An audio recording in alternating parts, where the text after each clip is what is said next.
Hello and welcome to the Michael Clark Show podcast, where every Wednesday I'll bring you an interview with a different special guest. Many will be from the world of sport. All of them have a story worth sharing. In a time when doom and gloom is all too easy to find, this is a place where we'll be promoting the positive. So I hope you'll keep me company each week as I explore where our guests get their motivation and inspiration from to succeed.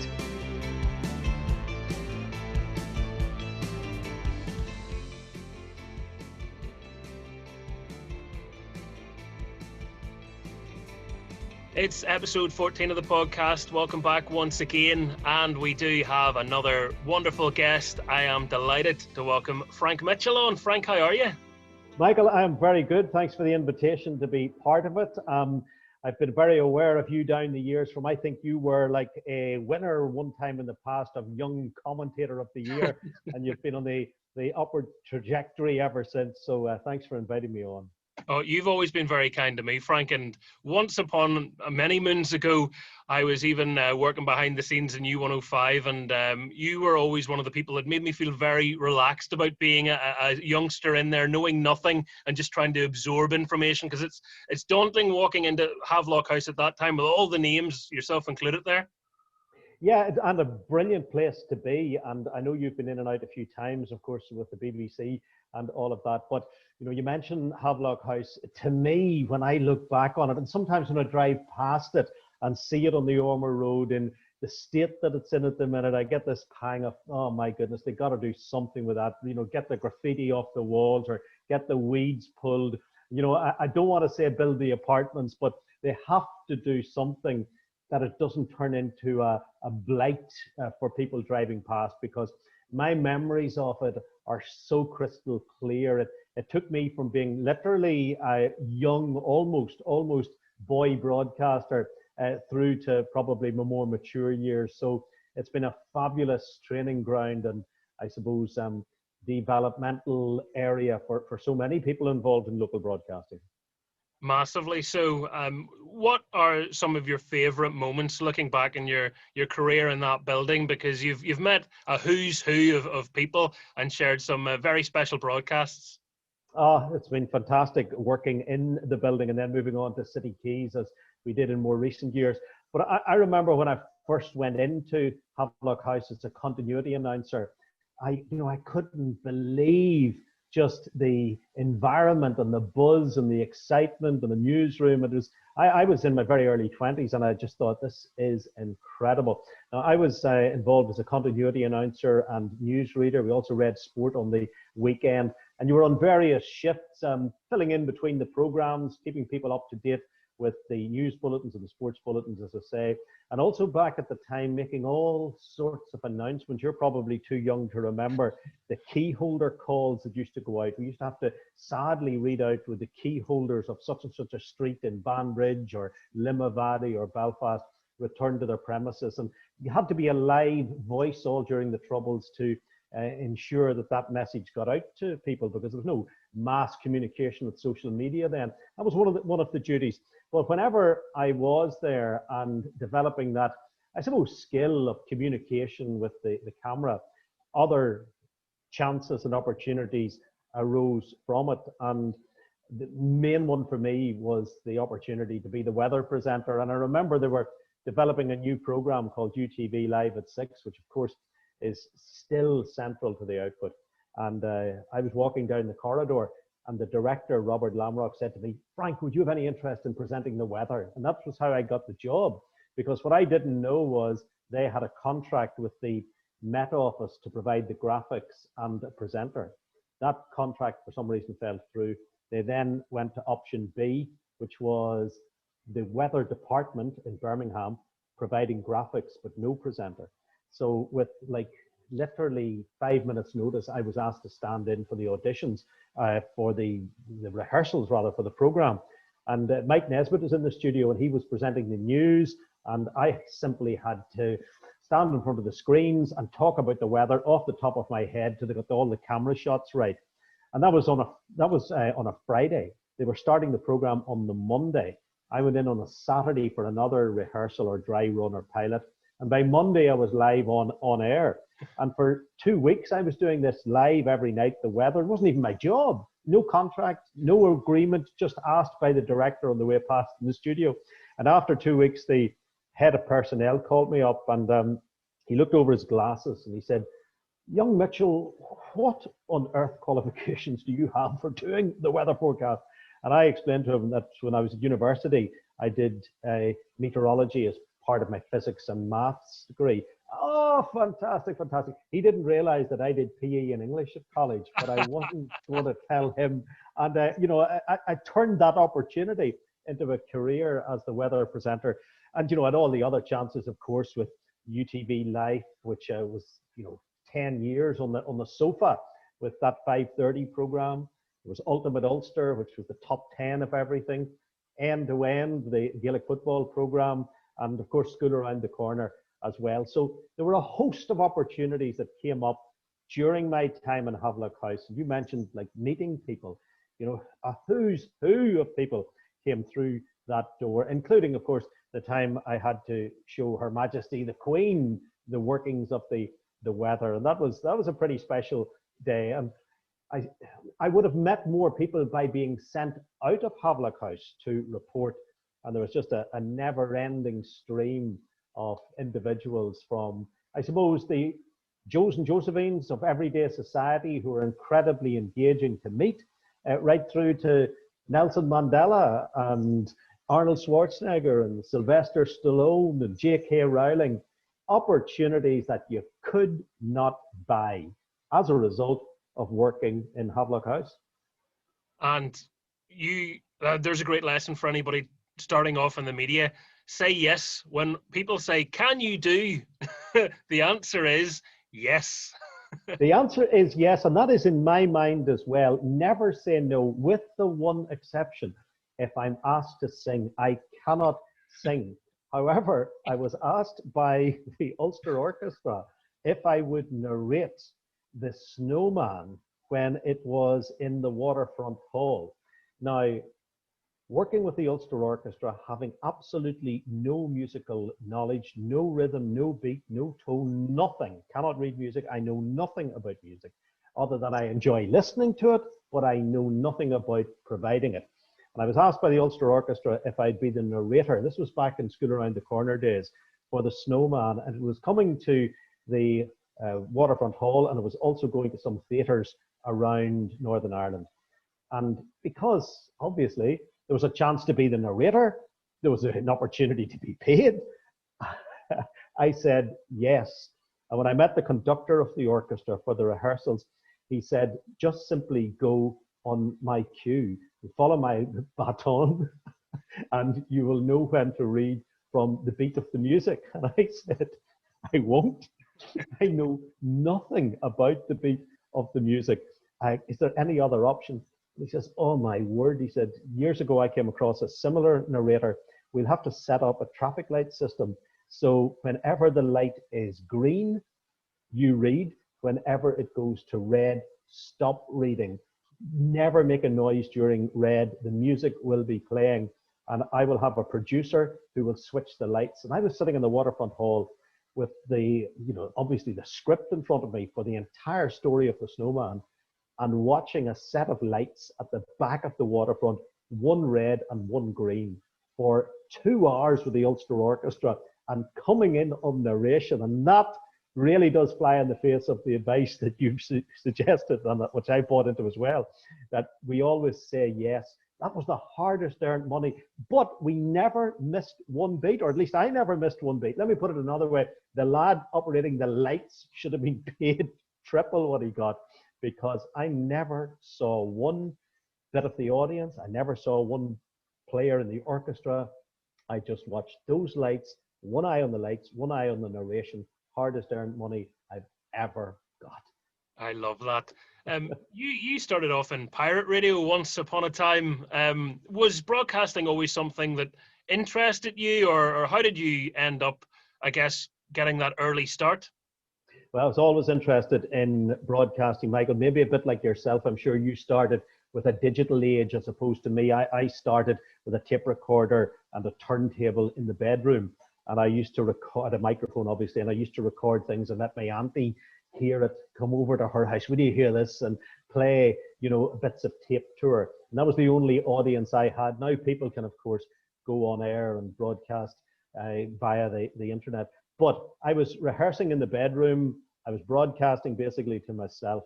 And I was also listening to pirate radio, which is across the border in Dundalk. And I contacted the boss of the pirate radio station. I phoned the station and I explained to him I said I was a nighttime DJ. And he thought I was a nightclub DJ. And he invited me up for a chat. What I didn't know was the very day I phoned, and this is the stroke of luck, he had sacked a guy who just got a bit beyond his station. And he left himself short. The boss of the radio station was now one down, and he'd sacked quite a central character. So he had to move the nighttime guy to the afternoon, and he had a space at night. And the day I was arriving, I was like a godsend to him. But I didn't know that. And he gave me this quick audition, and he said to me, you start tomorrow night. I couldn't believe it. And I arrived up the next night. I didn't even know how to press the buttons. But a very kind fellow called Kieran Murray, who is a great advocate for radio, gave me immense assistance at the beginning. And the boss of the station, he said to me, what are we going to call you? Because all the pirates had pseudonyms. They all had this fancy false name, because the guards, the Garda and Garda Síochána, they would have raided the station, and the department responsible for broadcasting tried to take away the transmitter. And we were all broadcasting under false names. And he pulled out these country and western albums, and he said, what about Frank Parton? And he pulled out Johnny Cash. He said, what about Frank Cash? And even Crystal Gale. What about Frank Gale? And I looked at the death column of the paper that was lying on his desk, and that's where I saw the name Mitchell. And I said, oh, what about Frank Mitchell? He says, from now on, you'll be Frank Mitchell. And as I often say, the next album out was Hank Wangford. So I was lucky on that one. Mitchell was invented in the roof space of the Dundalk Shopping Centre when I was almost 19 years old. And from the death column too, Frank? Yes, I started as a dead man and worked my way across. It's a story actually that Paul Clark loves. If you're ever interviewing Paul, wear your finest bib and tucker as an undertaker and speak to him about inscriptions on gravestones, and you will engage him for long and many's an hour on your podcast. He loves the idea that I was a dead man from day one. Love that. That's very good. I'll take notes on that, Frank. And from there, when did you kind of realize yourself, hey, I have a bit of a talent here. Maybe I could pursue this a bit. Maybe there's a career in it rather than just a boyhood dream. I decided that I needed to study to be a school teacher because I wasn't convinced that I could get a full-time job in broadcasting. And there was no real avenue. You sent off an audition tape, a bit of hit and hope. And I sent one to Downtown Radio, and I sent one to BBC Radio Ulster. And BBC Radio Ulster came back to me. They were looking for a producer, and they were looking for someone young to work alongside Walter Love, who's a very seasoned campaigner and highly respected broadcaster. But they wanted some new blood in production. And I had just applied for a job as a school teacher, which I had secured on a Friday. I was in touch with the Board of Governors to say that I would be coming to join them. And on the Monday morning, I got a letter from the BBC offering me a 3-month contract. Now, I had the whole summer to think about it because it wasn't the start of the academic career, the academic year.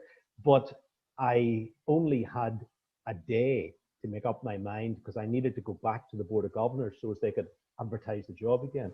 And I told them that I wasn't going to take the job having accepted it, that I was going to go to the BBC. And I remember the headmaster at the school said to me, BBC, is this a full-time career? And I said, no, it's a 3-month contract. He said, what? He said, you're giving up a pensionable job with the education with the Department of Education in a leading school for 3 months in the BBC. But I think, Michael, you'll understand it. 3 months in the BBC sounded to me like winning the pools because I had been in broadcasting at pirate radio. I had worked towards trying to get into legal radio, and I was now being handed a short opportunity to show off whatever talent I had. I didn't give a second thought to the teaching career. And I did get into the BBC, worked there for about 2.5 years, then went to Downtown as a presenter, and from Downtown into UTV. You make it sound so easy, but you have to back yourself in making those decisions too. You totally do. You need people along the way who are going to just cut you a bit of slack. An incredible mentor in the BBC was Cherry McElwain, and she was a producer, an experienced producer alongside me, incredibly helpful. You also need a bounce of the ball, whereby Gary Bones was working in Downtown Radio, was leaving to pursue a very successful career in BBC Radio 2. There was an opening in Downtown. I became aware of the opening. John Rossborough was looking for someone to present again an early morning show. Not a very attractive proposition, but to me it was an amazing opportunity. And I had previously sent him a demo tape some years earlier. My name came back up in the conversation, and I was in to present early morning, 5 a.m. to 7 every morning, and produce Linda James. Come On Over was the name of the mid-morning program. A lovely late Linda Jane. I worked alongside her for a few years. So Downtown Radio was a great area for developing confidence, because you needed the confidence whenever you arrived at the TV. One thing being on the radio, you can hide to some extent. There's no hiding on the telly. So it was a path of progress, and thankfully in the right place at the right time, many's a time, but as you say, making the most of the opportunities. Now it all becomes clear to me why you're so good to other people, because you've worked behind the scenes in the production side of it. It makes you probably a more sympathetic presenter than some presenters kind of appear out of nowhere and just are always presenters and have no experience of the other side of the glass. Well, I think it's important to encourage other people, because I know what it's like to have an ambition. And I was in a small group of people who had this ambition to be in the media or to be in broadcasting. I would have been coming through at a time when, if you said to your mates, I want to be in the media, they would have either ignored you or they would have asked you to explain fully what you were intending doing. Now, people talk about media studies, media opportunities. Everyone's in the media to some extent. So I was going in at a good time. But I also realized that everyone who's coming through at the moment are competing with many more people than I competed with. And the bar is so high now. The level of talent from young men and young women coming through is incredible. So those who are pleasant and with talent will always get nurtured. And I think it's, there's an onus on more experienced people like myself, who hopefully would be seen as having a bit of talent. We should be pleasant towards those young people, because you want to encourage individuals coming through.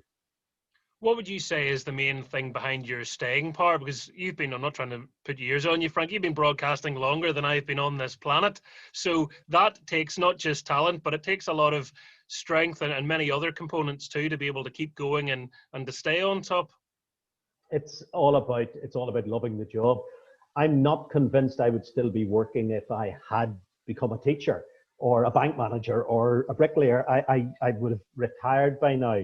But broadcasting, as you know yourself from the commentaries you do and from the input you have to the BBC, broadcasting, while it can be demanding, while it can be time consuming, it's always enjoyable. I compare it in many ways to professional sport. People who take professional sport to the nth degree, I'm sure there are incredible challenges. There must be times when they just wish they could take it easier, or they could be at home more. But after all, it's professional sport, so it is the fun factory. And broadcasting is like that, except it's broadcasting as opposed to sport. And anyone who says, I'm reading the news 6 times a day, or I'm doing 7 weather forecasts, or I'm in a position where I've got 2 more interviews to do, or I have to go to meet J.K. Rowling to talk about her latest book. Oh, I can't stand this. They're lying. They've got a job that was sent to them from heaven above. They should never complain. A job in broadcasting is not like real work. It is time consuming. Sometimes it can be stressful, but at the end of the day, when you compare it to everything else that's out there, it's right up. And I think it's in the top, top 3 careers on the planet, along with professional sport or professional entertainment. You mentioned it a little earlier on, school around the corner. It's got a very special place in my heart. There's probably no one listening or watching this who doesn't have a relative that was on it if they weren't on it themselves. Frank, you did well to get so many different schools onto that sofa or in singing songs. What was that experience like? Because so many broadcasters are always warned off working with children, but a wee bit unavoidable in school around the corner. Yeah, and of course the background in teaching did help whenever it came to UTV selecting who should present the programme. When you had a background in education and in broadcasting, I certainly fitted the bill. We did 11 years of it, and every school, I'm sure that every school in Northern Ireland asked to be on, maybe not specifically the school authority, but someone representing the school or a parent. We tried to get around as many as we could. We did 12 each year. We did it for 11 years. You can do the maths on that. It's not next nor near every school that we managed to get doing, but we were asked constantly, and I enjoyed every single one of them. And I'm stopped in the street now by former school around the corner contributors and guests who were like 4 and 5 and 6 years of age at the time, who today are pushing their own kids in a wee buggy down the street and talking to me about being on the sofa and what I said to them. So many of them have asked me to do videos, for their wedding, or their best man's asked me to do a video where I've popped up on the wedding screen, reminding them of what they were like when they were so young. So the part I played in the development of, I suppose, the mind of a 20-something or an early 30-something is similar to what maybe Helen Madden, Miss Helen, played in my life when Romper Room was on, because you always have a fondness and a pleasant memory of a program like that. So being on School Around the Corner, being associated with being the presenter of School Around the Corner is great. And we were asked by so many people to be on it, including receiving a letter from Liam Neeson asking for his father's old school to be on the program. And it took 2 years before the school was featured. It was featured in the end, St. John's, Eglish in Portadown, where his father went to school. And after we broadcasted, Liam Neeson phoned me from New York personally to thank me. I've never met Liam Neeson. Liam Neeson took time out of a film set to phone and thank me for putting the school he asked for on School Around the Corner. That's what I call a superstar who's never forgotten where he's from.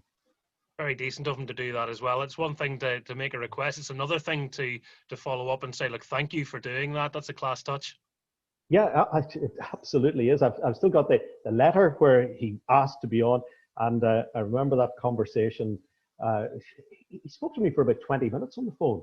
Just a top guy who, I suppose, completely understands the industry. He started here and he went to the absolute top. Most of us start here and stay here, but it's nice to be appreciated for what you're doing. A real skill involved in that job too, because it was just great for anyone that has a bit of a penchant for mischief, Frank, and I would suggest that you are such a person. You can take things to a line and then a nice little shot of mum or dad having a mini heart attack in the audience. Totally. I remember a wee fella coming out and saying to me on the set, the very first thing he said when he sat down, he said, "You used to go out with my mommy." And as soon as the mommies get mentioned, the camera goes straight on to mom. And mom was like sitting there blushing.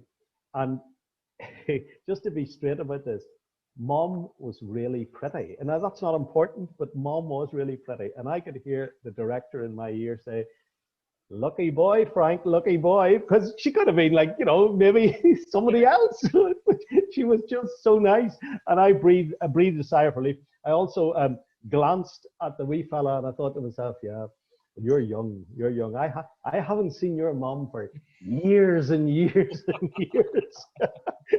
But just for a second, there was that heart-stopping moment.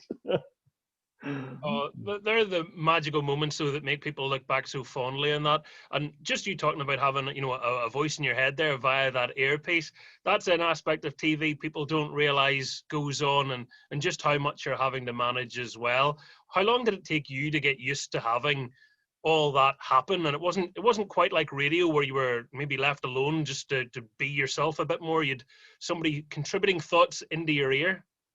Yeah, interestingly, as you know from the industry, there's open talkback and closed talkback. And closed talkback is when someone presses a button and talks into your ear to give you some specific piece of information. And that is something I do not like. Even to this day, I don't like to be mid-flow and then to hear a button being pressed and someone says something like turn to camera 6 or, we're going to gym next. I prefer to have open talkback. So I'm hearing everything that's been said. And as a result of that, I went through my entire television career with open talkback.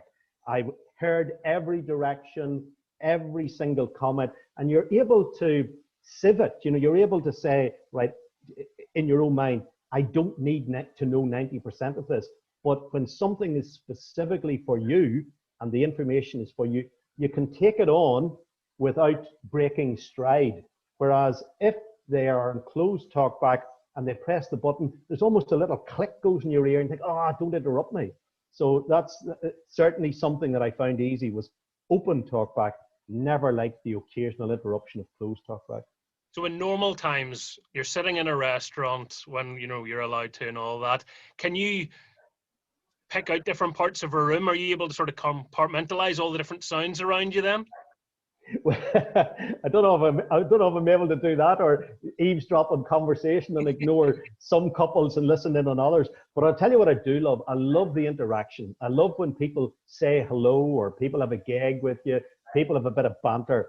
Absolutely, I love all of that. The live nature of your radio program, there is nothing quite like that. Both daunting and rewarding at its best moments. I'm just wondering how you find that show to do. You must love it, but what's the secret for any budding broadcasters out there to deal with a live talk radio show where you don't know what's coming next as best as you plan? The most satisfying job I've ever done is what I'm doing at present. Phone-in radio, you don't know what the topics are until you arrive that morning. It's demanding, it's satisfying, it is hard-earned money, but as I said to you before, it's money that you get for doing something that you love. And if someone had told me in the bedroom way back when I was 15 or 16 that you will be a phone-in radio presenter in Belfast, you'll be on for 3 hours every morning, you'll cover every topic and every issue, I would have said dreamland. And that's what I'm doing at the moment on U105. It's a pleasure, seriously a pleasure to be doing it. Some days you are wiping the sweat off your brow at the end of it. Other days you're rolling about in stitches. Sometimes you're feeling almost emotional for a contributor who has told you the saddest of stories. And then with the next turn of the switch, you could be giving away a massive prize to someone who's won a competition. It's a brilliant job. It's a brilliant job. And I'm just delighted to have the opportunity to do it. And you must need a real breadth of knowledge to do that too, Frank, because you talk about feels like everything, day-to-day life, but also huge political stories. It's very important to be absolutely across the news, and we have the advantage of news always being available to us. As you know, it's on your phone, it's on the web, it's in the papers, it's there constantly, but you need to be reading it. You need to be looking at it. You need to be aware of what the politicians are doing, what the latest issues are around the sport, what the environmental advice is. You need a certain knowledge of almost everything, and then trust that during the conversation with the contributor, you can draw out additional information that you're not aware of yourself. You're listening and learning on every program, but at the same time, you have an absolute responsibility to be well versed and to have, I suppose, the preparation that the natural experience of life brings. If you haven't got that, if you haven't got that natural experience of living things and being able to be conversational about a whole gambit of topics. But then you shouldn't be there, because like phone-in radio basically involves the phone and people phoning in. So they'll want to talk about a variety of subjects. So you've got to be able to do it. And sometimes they've a bone to pick with you too. Oh, of course they do. Of course they do. You know, they can everything from the football team you support, like in Man City, top of the tree at the moment. I'm delighted with that. You know, some people take us back to glory days where Down were excelling in the All Ireland. They're wondering, are they ever going to win again? I'll have a conversation about that. They'll then want to spin the coin and, you know, talk about the hardest of political issues. Someone comes on and they're talking about dating apps, and, you know, only a day or two ago, I was talking about all the different dating apps that exist, and it made me realize I'm glad I'm not young anymore. I couldn't, I don't think I could cope with, you know, someone swiping me in the wrong direction, as they say. I want to be embraced. I want to be listened to. I want to be, I want to be seen as, you know, there's Frank. He's on the telly. He's on the radio. He's doing something that is acceptable and something that we appreciate. And thankfully, that's the way it has been. They've swiped in my favor, whatever broadcasting platform I've been on so far. And I thank, honestly, I thank the public here for doing that. I really appreciate being invited into people's homes, or the dashboard of their cars, or wherever they happen to be listening. And, you know, when you talk about great relationships, Pamela Ballantyne, of course, your TV wife, if I can put it that way, because you had just such great on-screen chemistry, and everybody loved the rapport that the two of you had on TV together. And that can't be overplayed. That's such an important thing, chemistry between two presenters, and it either happens or it doesn't. Yeah, you know, Pamela and I, for years, just were broadcasting together. She bounces off me very well. I bounce off her. I first met Pamela. She was a friend of my mother's, and I think knocked about with my mother for years. And then I thought, you know, she'd be a good influence, sort of matronly figure. See, I can say what I like because she's not here. He's in trouble now. Pamela, seriously, I protest that comment.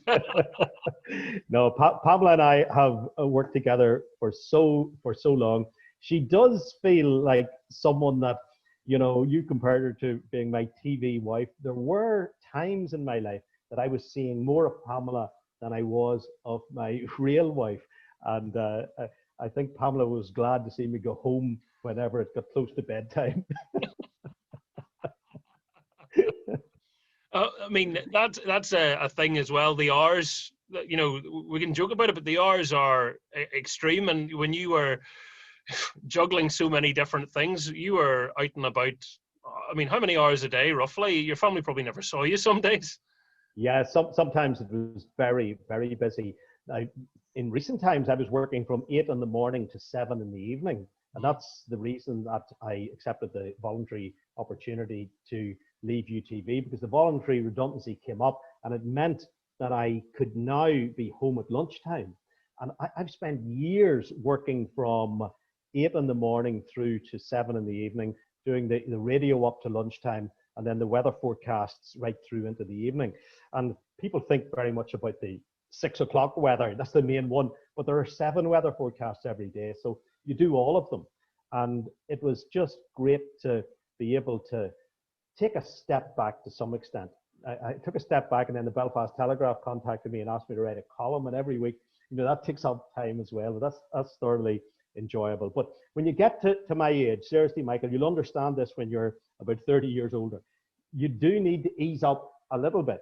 And there's a lot to be enjoyed as far as life's concerned. And if you're in the office or in a studio day in, day out, day in, day out, you're also occasionally missing out on certain things that are very important. So I think I've got the work-life balance right at the moment.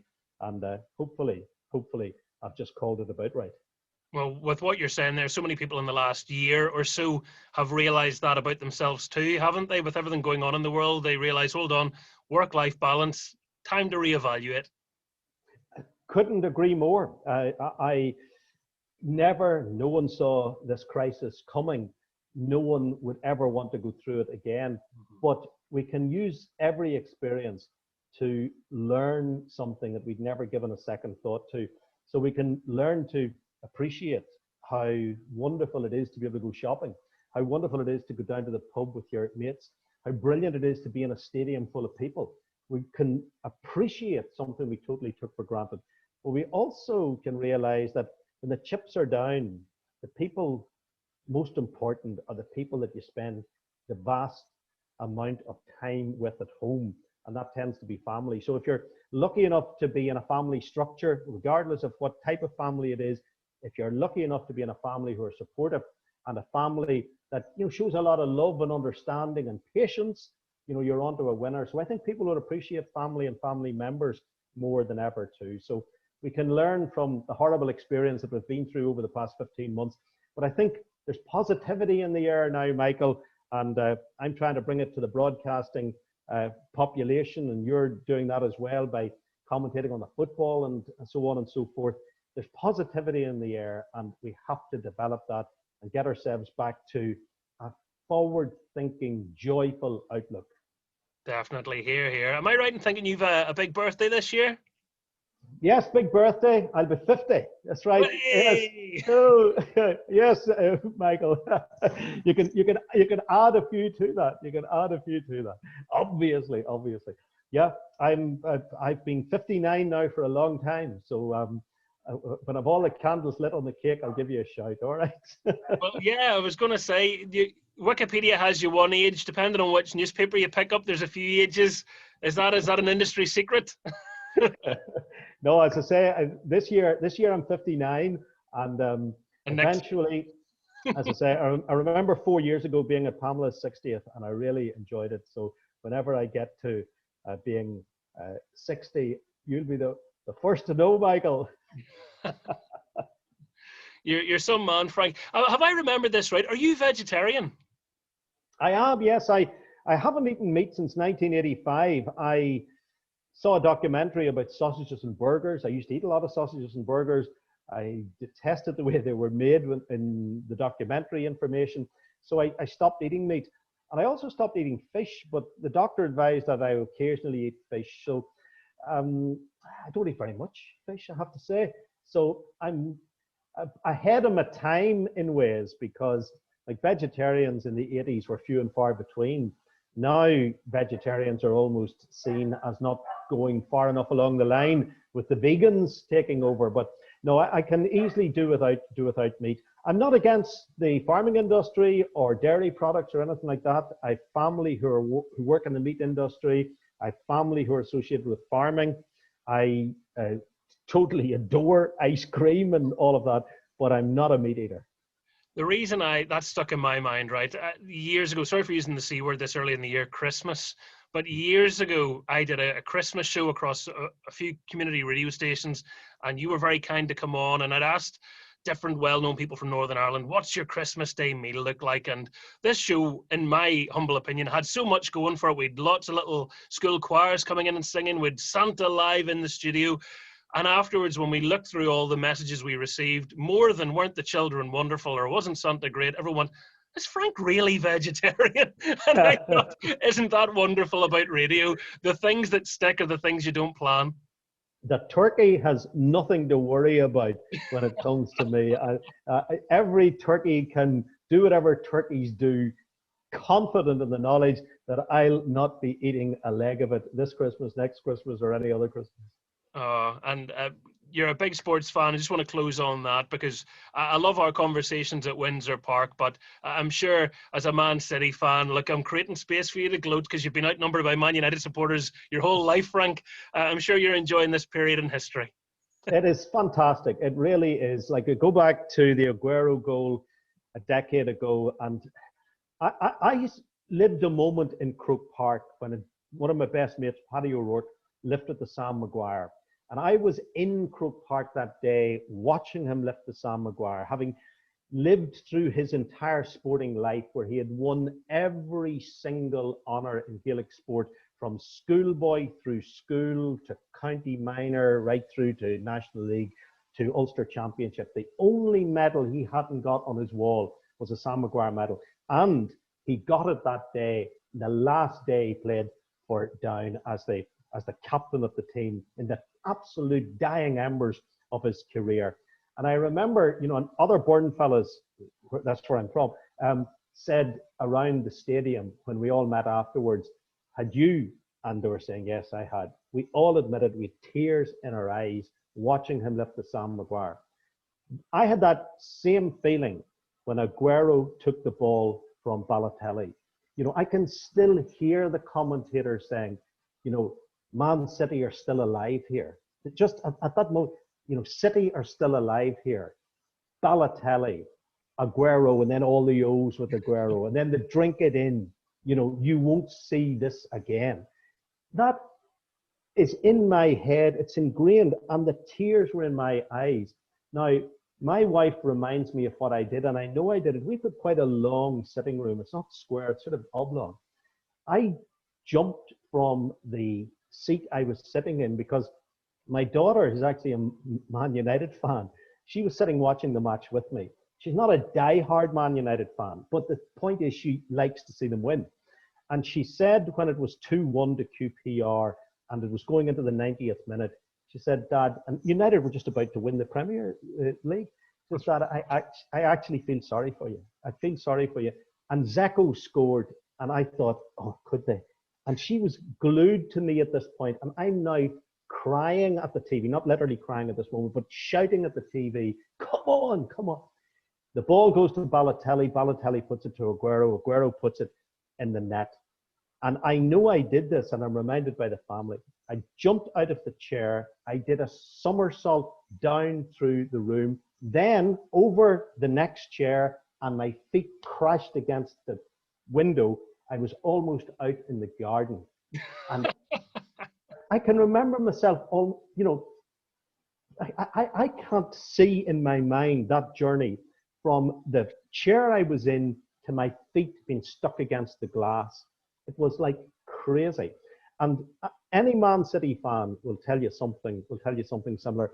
And it's been just a pleasure over the last decade with Guardiola and all of that coming in, because we saw so much relegation, so many defeats, and me listening to people like Gary Gillespie, who used to work in UTV, listening to Johnny Hero, listening to a fella I know well called Phil Reynolds, listening to John Bernard, who's a top cameraman at UTV, United.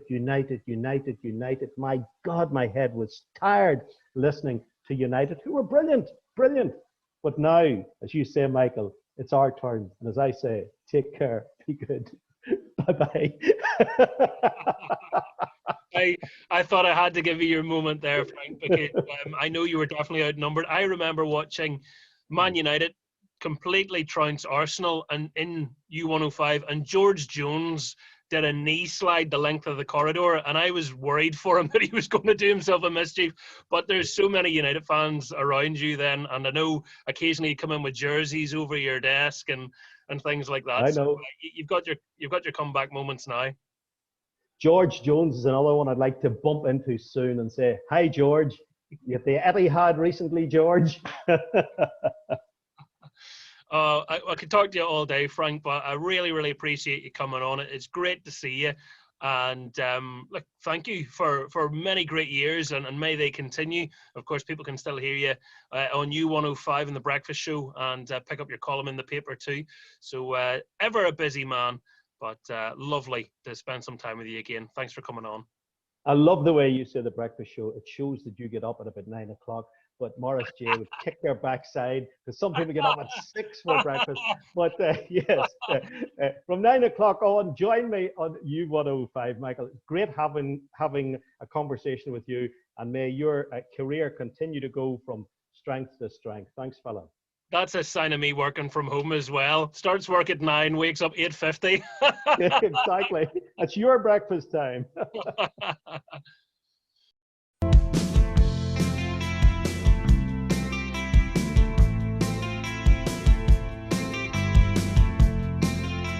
Thank you for listening to the Michael Clark Show podcast. You can follow me at mclarkshow on Facebook, Twitter and Instagram. Check back every Wednesday for a brand new episode, which you can download as a podcast wherever you get your podcasts from. You can also watch the entire interview via my YouTube channel. That is youtube.com/The Michael Clark Show. And if you like our theme song, it has been kindly provided by the brilliant SX70. Search for SX-70 on Spotify to stream their music. Until next Wednesday, take care. I'll speak to you soon.